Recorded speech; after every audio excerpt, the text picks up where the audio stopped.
अस्सलाम वालेकुम। तो पिछले लेक्चर में हमने डिस्कस किया था कि पास्ट परफेक्ट टेंस क्या होता है और पास्ट परफेक्ट पास्ट सिंपल में जो डिफरेंस था वो डिस्कस किया था। तो आज डिस्कस कर रहे हैं हम प्रेजेंट परफेक्ट कंटिन्यूअस टेंस। ठीक है, तो प्रेजेंट परफेक्ट कंटिन्यूअस टेंस क्या होता है आज वो डिस्कस करेंगे हम। प्रेजेंट परफेक्ट कंटिन्यूअस टेंस, तो परफेक्ट टेंस अलग पढ़ा था हमने, कंटिन्यूअस टेंस अलग पढ़ा था हमने।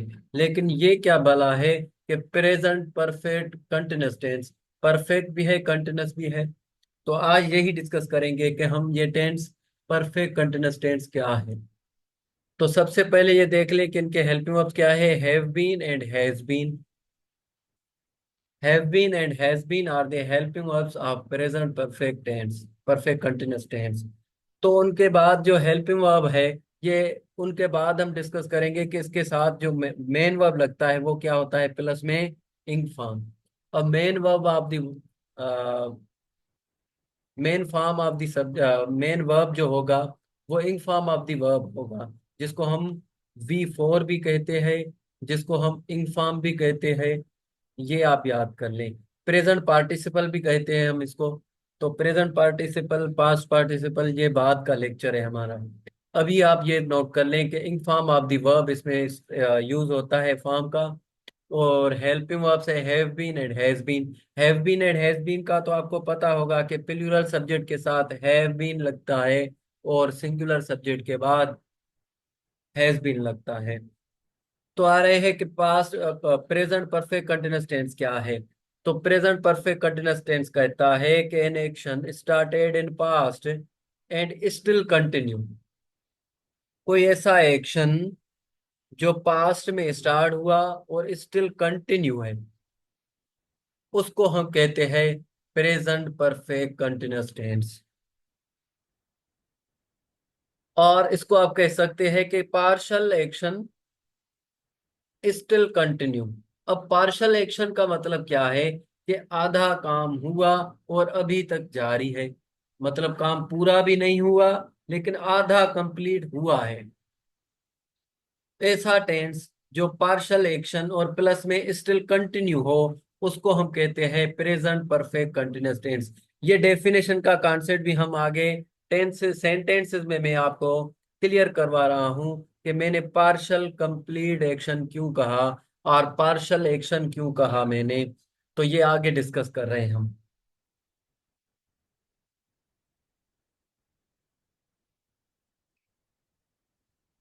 एग्जाम्पल देख लें आप।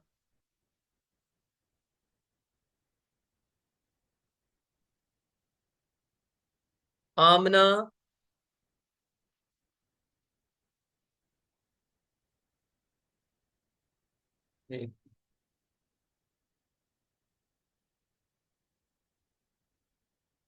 आमना has been learning English since 2020। अब 2020 से आमना इंग्लिश सीख रही है। तो 2020 से जो आमना इंग्लिश सीख रही है, तो 2020 एक पास्ट एक्शन हुआ, पास्ट की बात हुई। और अभी तक सीख रही है, ये प्रेजेंट की बात हुई। मतलब स्टिल कंटिन्यू की बात हो रही है। जो एक्शन पास्ट से शुरू हुआ और स्टिल कंटिन्यू हो, उसको हम क्या कहेंगे, प्रेजेंट परफेक्ट कंटिन्यूअस टेंस। तो आमना 2020 से इंग्लिश सीख रही है। 2020 पास्ट का रेफरेंस दिया और पास्ट का रेफरेंस प्रेजेंट से रेफरेंस देके और कह रहा है कि यह भी कंटिन्यू है। तो उसी पे टेंस जो हम कहते हैं उसको, वो टेंस यूज करेंगे जो, उसको कहेंगे हम प्रेजेंट परफेक्ट कंटिन्यूअस टेंस। तो दूसरा सेंटेंस देख लें। They have been solving some of maths. तो वो मैथ्स के सम्स जो है वो सॉल्व कर रहा है। तो आप ये देख लें कि रेयर केसेस में ऐसे भी सेंटेंस होते हैं, लेकिन याद कर लें कि तकरीबन जो आपके परफेक्ट कंटिन्यूअस टेंस होंगे वो टेस्ट में इसी तरह नहीं आएंगे। परफेक्ट कंटिन्यूअस टेंस हमेशा आपको सिंस और फार के कॉन्सेप्ट से आएंगे, क्योंकि वो देखना चाहता है कि आपको सिंस और फार का भी कॉन्सेप्ट आ रहा है, और वो देखना चाहता है कि आपको वर्ब का कॉन्सेप्ट का पता है कि इसमें कौन सा वर्ब यूज होगा, वो देखना चाहेगा कि परफेक्ट कंटिन्यूअस टेंस का इसको पता भी है कि नहीं है। तो कई टेस्टों में ये कॉन्सेप्ट आया है। ये सिंस और फार आप रट्टा लगा ले, मतलब रट्टा नहीं तो याद कर ले, समझ ले। अब सिंस और फार को भी हम डिस्कस करेंगे। सिंस और फार को हम समझेंगे। सबसे पहले तो इनको समझे कि पार्शियल एक्शन और स्टिल कंटिन्यू का मतलब क्या है। अब पार्शियल एक्शन का मतलब, पार्शियल का मतलब आधा कंप्लीट। एक एक्शन है जो यहाँ पास्ट से शुरू हुआ। अगर अगर इसी सेंटेंस को ले लें हम, आमना वाले को 2020 से, तो वो पास्ट से 2020 से शुरू हुआ, ये हुआ, ये जारी है, और यहाँ पे रुक गया, और यहाँ तक नहीं पहुंचा, बी तक नहीं पहुंचा। अब आप बताएं, पास से शुरू हुआ और यहाँ तक रुका और स्टिल कंटिन्यू है, तो यहाँ पे कौन सा सेंटेंस होगा, कौन सा टेंस यूज होगा? Present perfect continuous tense. अब आप कहेंगे कि सर कंटिन्यूअस टेंस में भी आपने यही कहा था कि पास्ट में शुरू हुआ और स्टिल अभी तक कंटिन्यू है, तो वो पर कंटिन्यूअस टेंस है। तो परफेक्ट कंटिन्यूअस टेंस ये कैसे हुआ? तो याद कर ले, जब भी हम सेंटेंस में ही पास्ट का भी रेफरेंस देंगे और प्रेजेंट तक कंटिन्यू करें का रेफरेंस देंगे, तो हमेशा याद रखना कि जब भी किसी सेंटेंस में हम पास्ट का रेफरेंस देके प्रेजेंट की बात करेंगे, तो वहां पे प्रेजेंट परफेक्ट कंटिन्यूअस टेंस होगा। जिसी भी सेंटेंस में हम जस्ट प्रेजेंट का ही कॉन्सेप्ट देंगे, तो वहां पे प्रेजेंट का ही कॉन्सेप्ट कंटिन्यू का देंगे, तो जस्ट सिर्फ कंटिन्यूअस टेंस होगा।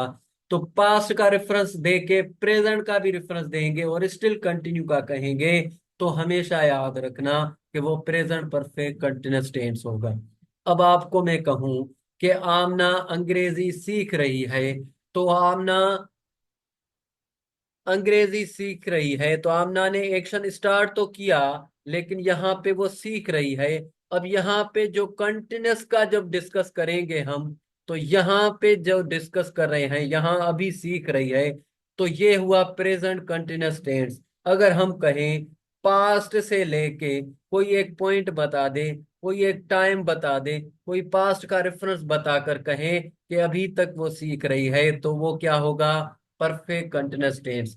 अब आमना अंग्रेजी सीख रही है, मतलब वो अभी कंटिन्यू एक्शन है। अगर मैं कहूं कि आमना पास से लेके 2020, पास्ट का रेफरेंस है, 2020 से लेके अभी तक सीख रही है, तो मतलब पास्ट का रेफरेंस देके प्रेजेंट में कंटिन्यू तक लाया, तो समझ लेना कि परफेक्ट कंटिन्यूअस टेंस होगा। तो समझ में आया कि पार्शल कंप्लीशन एक्शन का क्या हुआ या पार्शल एक्शन का क्या हुआ। पार्शल का मतलब है आधा पूरा। ये पास से शुरू हुआ और ये ए पॉइंट से एग्जांपल ले लें कि बी पॉइंट तक ये एक्शन करना था। अब ये पॉइंट से निकला और ये यहाँ पे बीच पे आके खड़ा हो गया, वो अभी तक एक्शन कर रहा है और अभी तक यहाँ बी तक नहीं पहुंचा। अभी तक वो पार्शियल एक्शन तो हुआ। अब जब पार्शियल एक्शन हुआ, तो पास से लेके प्रेजेंट तक वो एक्शन कंटिन्यू है, लेकिन वो कंप्लीट नहीं हुआ। अगर कंप्लीट हो जाएगा तो प्रेजेंट परफेक्ट टेंस हो जाएगा, वो पढ़ाया था मैंने। अब कंप्लीट नहीं हुआ और बीच में ही कहीं पार्शल आधा कंप्लीट हुआ है और स्टिल कंटिन्यू है, ये पास से लेके प्रेजेंट तक ये जो सफर किया है, ये आधा एक्शन तो किया है ना उसने। अब स्टिल कंटिन्यू है, क्या पता वो आगे चल के काम पूरा कर दे। जब पूरा कर देगा तो परफेक्ट परफेक्ट टेंस हो जाएगा। अगर अभी तक कंटिन्यू है तो परफेक्ट कंटिन्यूअस टेंस हो गया। तो समझ में आ गया। मैंने बताया कि एग्जाम्पल, एक ये ए पॉइंट है, ये बी पॉइंट है। ए पॉइंट से वो निकला, एक्शन करके करके यहाँ तक रुक गया, वो अभी तक यहाँ से एक्शन करता आ रहा है, लेकिन वो बी पॉइंट तक नहीं पहुंचा। मतलब ये जो पार्शल एक्शन किया है, ये जो एक्शन हुआ है, ये तो कंप्लीट किया है ना उसने। तो यहाँ के लिए मैं कह रहा हूं कि पार्शल एक्शन मतलब आधा कंप्लीट, आप पार्शल कंप्लीशन भी कह सकते हैं हम। और यहाँ पॉइंट पे जब खड़ा है, यहाँ पे क्या है? कंटिन्यूअस एक्शन है। तो partial completion and plus continuous, तो परफेक्ट कंटिन्यूअस टेंस हुआ। जब भी किसी एक्शन की कंप्लीशन की बात की जाएगी तो परफेक्ट टेंस की बात होगी। जब भी किसी कंटिन्यूअस एक्शन की बात होगी तो कंटिन्यूअस टेंस की बात होगी। तो पार्शियल एक्शन कंप्लीट है, तो कंप्लीट जब भी होगा तो परफेक्ट होगा। मैंने परफेक्ट टेंस में पढ़ाया था। तो पार्शियल कंप्लीट तो है परफेक्ट, स्टिल कंटिन्यू है कंटिन्यूअस, परफेक्ट कंटिन्यूअस। तो समझ में आ गया कि इसको परफेक्ट कंटिन्यूअस क्यों कहते हैं हम।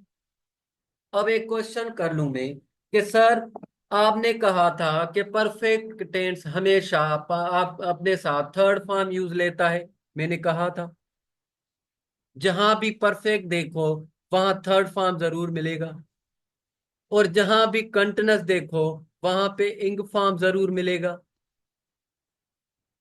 तो आप कहेंगे कि सर ने तो गलत पढ़ाया था, यहाँ तो थर्ड फॉर्म है ही नहीं लेकिन इंग फॉर्म मिल रहा है, लर्निंग। तो मेरे प्यारे बच्चों ये देख ले, ये जो बीन पार्टिकल है, been is the also third form of be. तो been shows the perfect action, partial action, and ing form shows the continuous action. तो perfect plus ing form and the continuous, तो perfect continuous हुआ। अब आपसे कोई पूछ ले कि परफेक्ट टेंस हमेशा थर्ड फॉर्म से पहचाना जाता है, तो परफेक्ट टेंस का जो हम यहाँ कह रहे हैं परफेक्ट कंटिन्यूअस टेंस, तो यहाँ परफेक्ट की साइन कौन सी है? तो ये बीन जो है वो परफेक्ट की साइन है। अब आप ये याद कर लें कि बीन कोई हेल्पिंग वर्ब नहीं होता। एक नई बात बता रहा हूँ। ये जो हम कहते हैं ना कि परफेक्ट कंटिन्यूअस टेंस का जो हेल्पिंग वर्ब है वो हैज बीन और हैव बीन है। तो कई सारे अच्छे अच्छे बुक्स हैव बीन और हैज बीन को हेल्पिंग वर्ब नहीं मानते। वो कहते हैं कि बीन कोई हेल्पिंग वर्ब है क्या? बीन तो पार्टिकल है। बीन क्या है? एक पार्टिकल है।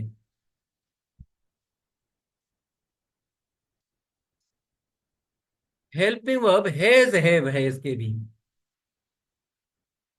तो अच्छे अच्छे बुक्स ये याद कर लें कि इसको हेल्पिंग वर्ब नहीं मानते। अब इनको पार्टिकल हम क्यों कह रहे हैं कि पार्टिकल क्या होता है? अब ये नोट कर लें, पार्टिकल्स क्या होते हैं। अब ये लिख लें कि जिस भी वर्ड का इंग्लिश में कोई भी ग्रामेटिकल रूल रोल ना हो उसको हम पार्टिकल कहते हैं। अब सेंटेंस कहते हैं ना हम, वो जो यूज करते हैं फ्यूचर में, शल B, she shall be a doctor. अब यहाँ पे शल तो हेल्पिंग वर्ब है, बी क्या है? बी पार्टिकल है।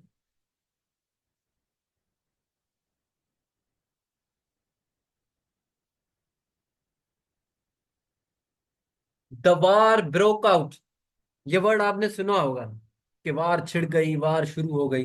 अब ब्रोक आउट वर्ड जो देखते हैं हम, उसमें आखिरी में जो वर्ड देखते हैं आउट, आउट का तो मतलब बाहर होना, गायब हो जाना, आउट हो जाना। तो ब्रोक आउट का यहाँ मतलब क्या निकल रहा है?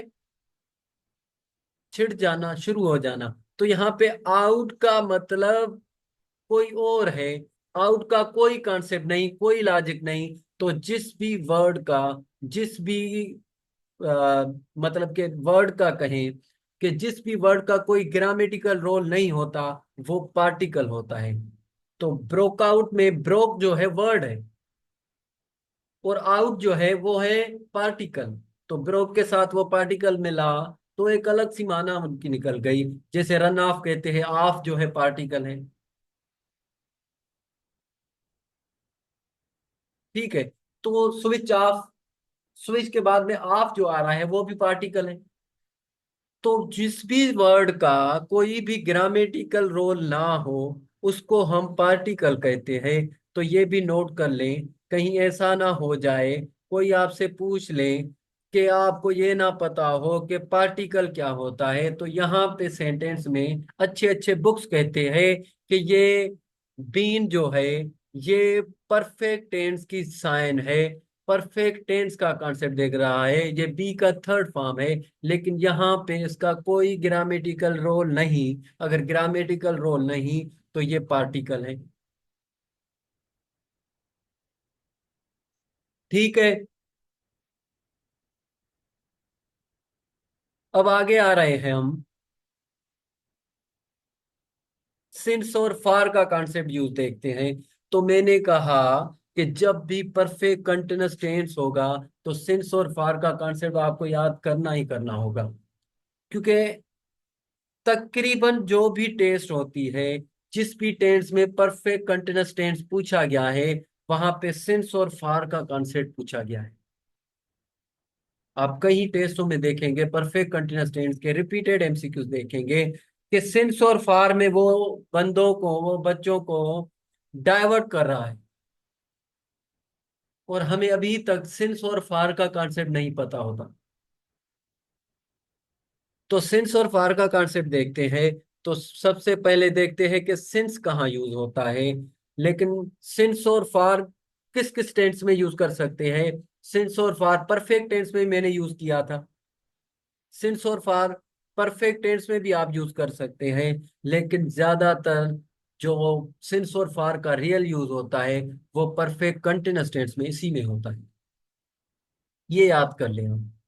अब परफेक्ट टेंस में आप कहेंगे कि जब कंप्लीट एक्शन हो गया, पास्ट की जस्ट बात कर रहे हैं, तो वहां पे सिंस फॉर यूज कर सकते हैं। अगर मैं कहूं कि इस घर में मैं 2 साल रह चुका हूं, मतलब अभी नहीं रह रहा। I have lived for 2 years in this house, मतलब अभी नहीं रह रहा मैं। अगर मैं कहूं कि I have been living in this house for 2 years, मतलब अभी भी उस घर, उसी घर में मैं रह रहा हूं। तो पॉइंट समझ में आ गई? ये कॉन्सेप्ट है। तो परफेक्ट में भी आप यूज कर सकते हो, लेकिन ज्यादातर सिंस और फार का कॉन्सेप्ट परफेक्ट कंटिन्यूअस टेंस में यूज किया जाता है। तो सिंस का कॉन्सेप्ट देखते हैं कि सिंस क्या कहता है। कि सिंस कहता है कि मैं हमेशा पॉइंट ऑफ टाइम पे मिलूंगा। सिंस कहता है कि हमेशा मुझे यूज करना स्टार्टिंग पॉइंट में। तो जब भी किसी सेंटेंस में किसी भी स्टार्टिंग पॉइंट की बात की जाए, किसी भी पॉइंट ऑफ टाइम की जस्ट पॉइंट दिया जाए टाइम का, तो उसी कॉन्सेप्ट पे, उसी सेंटेंस में हमेशा सिंस का यूज किया जाता है। जैसे एक सेंटेंस है, मैं एग्जांपल में देखता हूँ कि I have been teaching since 2010। अब आप बताएं कि स्टार्टिंग पॉइंट कहाँ है? मैं 2010 10 से पढ़ा रहा हूँ। मैंने 2010 से पढ़ाया है। मैं 2010 से पढ़ा रहा हूँ। तो 2010 जो है ये स्टार्टिंग पॉइंट है, और अभी भी चल रहा है। पॉइंट समझ में आ रही है? 2010 स्टार्टिंग पॉइंट, और अभी ये चल रहा है। जिसी सेंटेंस में जब भी कोई स्टार्टिंग पॉइंट की बात की जाए, तो हमेशा याद करना वहां पे सिंस का यूज किया जाएगा, पॉइंट दिया जाएगा। अगर मैं कहूं कि मैं सुबह से पढ़ रहा हूं, तो सुबह मॉर्निंग जो है स्टार्टिंग पॉइंट है, और अभी तक चल रहा है। और जिसी सेंटेंस में हमेशा जब भी स्टार्टिंग पॉइंट का कॉन्सेप्ट दिया जाएगा, वो सेंटेंस में टाइम टोटल करके नहीं बताएगा, टाइम का टोटल ड्यूरेशन नहीं बताएगा, टाइम की टोटल क्वांटिटी नहीं बताएगा। मैं अगर कहूं कि 2010 से मैं पढ़ा रहा हूं, तो आप पूछेंगे सर कितने साल पढ़ाया, कितने महीने पढ़ाया, कितने हफ्ते पढ़ाया? तो ये क्लियर नहीं हो रहा। जब सेंटेंस में ही ये क्लियर ना बताए कि कितने साल पढ़ाया है, तो समझ जाना कि वहां सिंस यूज होगा। तो सिंस हमेशा स्टार्टिंग पॉइंट बताता है, ये नहीं बताता कि इस पॉइंट से इसी तक कितना ड्यूरेशन हुआ है। तो जब भी तो स्टार्टिंग पॉइंट का कहा जाए तो सिंस हमेशा यूज करना। जब भी पॉइंट ऑफ टाइम का कहा जाए तो सिंस यूज करना। अब यहाँ देख लें कि Pakistan has been facing poverty issues since Musharraf era. अब मुशर्रफ के दौर से, मुशर्रफ के एरा से पाकिस्तान अभी तक पॉवर्टी के इश्यूज फेस कर रहा है। तो पाकिस्तान पास्ट मुशर्रफ के एरा से अभी तक, प्रेजेंट तक है, ये इशू फेस कर रहा है पॉवर्टी का। तो आप बताएं, एक्शन पास्ट में शुरू हुआ and still continue, perfect continuous tense. Past में मतलब एक पॉइंट बता दी, एक स्टार्टिंग पॉइंट बता दी। वो स्टार्टिंग पॉइंट कौन सी थी? मुशर्रफ एरा की। वो मुशर्रफ एरा से स्टार्ट हुआ है और अभी तक पाकिस्तान, मुशर्रफ एरा से पाकिस्तान इश्यूज फेस करना शुरू किया और अभी तक फेस कर रहा है परफेक्ट कंटिन्यूअस टेंस। तो सिंस वहां यूज करना जहां पे स्टार्टिंग पॉइंट का पता चले। तो समझ में आ गया कि सिंस कहाँ यूज करना है। बाद में समझते हैं कि फार कहाँ यूज करना है। अब सिंस तो समझ में आ गया, अब फार कहाँ यूज करेंगे? तो ये ले भाई, फार भी आ गया।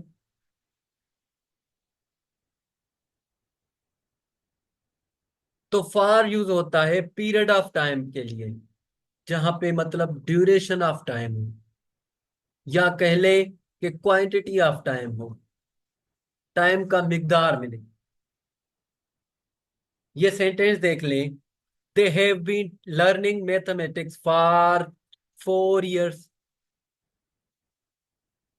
वो 4 साल से मैथमेटिक्स पढ़ रहा है। अब 4 साल आप बताएं, ड्यूरेशन ऑफ टाइम है कि नहीं? पीरियड ऑफ टाइम है कि नहीं? क्वांटिटी ऑफ टोटल टाइम है कि नहीं? जब भी आपको सेंटेंस में ही बताएं कि इतना टाइम, 4 साल, 4 महीने, 4 हफ्ते, 4 सेकंड, ठीक है, जब भी किसी सेंटेंस में ही ड्यूरेशन ऑफ टाइम मिल जाए तो समझ जाना कि वहां फार यूज होगा। जब भी ड्यूरेशन ऑफ टाइम ना मिले तो समझ जाना कि सिंस यूज होगा। अगर मैं सेंटेंस में से ये 4 साल पीछे ले लूं कि मैं 2020 से लेके अभी तक पढ़ा रहा हूं, मैं 2020 से लेके पढ़ा रहा हूं, तो आप बताएं 2020 से लेके पढ़ा रहा है, टोटल टाइम सेंटेंस में बता रहा है? आप कहेंगे नहीं सर, टोटल तो नहीं बताया, कितने साल, कितने महीने, कितने हफ्ते, कितने सेकंड, कितने घंटे, नहीं बताया। जब भी स्टार्टिंग पॉइंट ऑफ टाइम मिले, जब भी पॉइंट ऑफ टाइम मिले, तो वहां सिंस यूज होगा। बताया। तो 2020 से लेके अभी तक पढ़ा रहा है, अभी 2024 चल रहा है, तो 2020 से लेके अभी तक पढ़ा रहा है, लेकिन सेंटेंस में नहीं बता रहा कि कितने साल पढ़ाया, कितने महीने पढ़ाया। जब सेंटेंस में पॉइंट दे दे कि यहां से यहां तक पढ़ाया, तो समझ जाना कि वहां सिंस यूज होगा। अगर पॉइंट ना दे और कहे कि यहां से लेके यहां तक, ये ड्यूरेशन तक मैंने पढ़ाया, अगर 2020 से अभी तक ले लें तो 4 साल हुए। अगर सेंटेंस में ही कहे कि 4 साल से पढ़ा रहा हूं, तो समझ जाएं कि वहां क्या यूज होगा? फार यूज होगा। अगर 4 साल पीछे ले लें और पॉइंट बताएं कि 2020 से लेके पढ़ा रहा हूं, तो समझ जाना कि सिंस यूज होगा। तो 2020 पॉइंट दे रहा है, लेकिन 4 साल ड्यूरेशन ऑफ टाइम दे रहा है, टोटल टाइम करके बता रहा है कितने साल। अगर मैं कहूं कि मैं 8 बजे से पढ़ा रहा हूं, तो 8 बजे से लेके अभी तक कितना घंटे पढ़े, कितने सेकंड पढ़े, कितने मिनट पढ़े, कोई पता नहीं। जस्ट पॉइंट बता दी कि 8 बजे से पढ़ा हूं। जो पॉइंट बताए, जो पॉइंट ऑफ टाइम दे, जो स्टार्टिंग पॉइंट बताए और अभी तक कंटिन्यू हो, वो वहां पे सिंस यूज होगा। अगर मैं कहूं कि 8 घंटों से पढ़ा रहा हूं, तो 8 घंटे क्वांटिटी ऑफ टाइम है, ड्यूरेशन ऑफ टाइम है। जब ड्यूरेशन ऑफ टाइम मिलेगा तो वहां फार यूज होगा। तो उम्मीद है सिंस और फार का कॉन्सेप्ट आज से आपको क्लियर हो गया होगा, और आज के बाद सिंस और फार का कॉन्सेप्ट आप कभी नहीं भूलेंगे और कभी नहीं देखेंगे कि आपको किसी सिंस और फार के कॉन्सेप्ट में डिफिकल्टी होगी। अब यहाँ नीचे मैंने एक चार्ट भी दिया है, वहां पे ही समझा लेता हूँ। ये देखे, सिंस और फार का चार्ट देखें।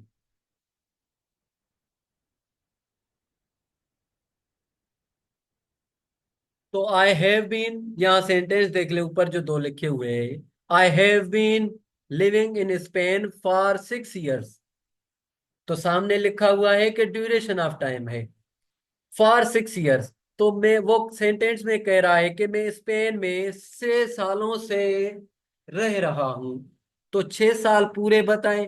अगर 2018 से लेकर 6 साल पीछे जाएं, ये 2018 का एग्जाम्पल दे रहा है, तो 6 साल पीछे चले जाए, वो स्टार्टिंग पॉइंट अब देगा। I have been living in Spain since 2012। तो यहाँ पे स्टार्टिंग पॉइंट बता दी, जो ऊपर मैंने पहले बताया। 2012 से शुरू हुआ, मतलब स्टार्टिंग पॉइंट 6 साल से शुरू हुआ। 6 साल मतलब बताएं टोटल करके। तो समझो ड्यूरेशन ऑफ टाइम, जब ड्यूरेशन ऑफ टाइम होगा तो फार यूज होगा, जब स्टार्टिंग पॉइंट होगी तो सिंस यूज होगा। तो उम्मीद है कॉन्सेप्ट समझ में आ गया होगा। और अब कभी भी आपको सिंस और फार में इशू नहीं होगा। तो आज के लिए काफी है। खुदा हाफिज। इंशाल्लाह नेक्स्ट नेक्स्ट लेक्चर में मिलेंगे।